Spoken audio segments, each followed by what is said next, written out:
বন্ধুরা, প্রথমে তোমরা বাবর আজমের এই ছবিটি ভালো করে দেখো, তারপর রোহিত শর্মার এই ছবিটি ভালো করে দেখো এবং সবার শেষে বিরাট কোহলির এই ছবিটি ভালো করে দেখো এবং ভালোভাবে মনে রাখো। বন্ধুরা, এবার বলো তো এখানে বাবর আজমের কোন ছবিটি আগে দেখেছিলে? 5, 4, 3, 2, 1.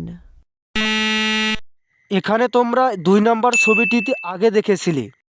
বন্ধুরা, এবার বলো তো এখানে রোহিত শর্মার কোন ছবিটি তোমরা আগে দেখেছিলে? 5, 4, 3, 2, 1.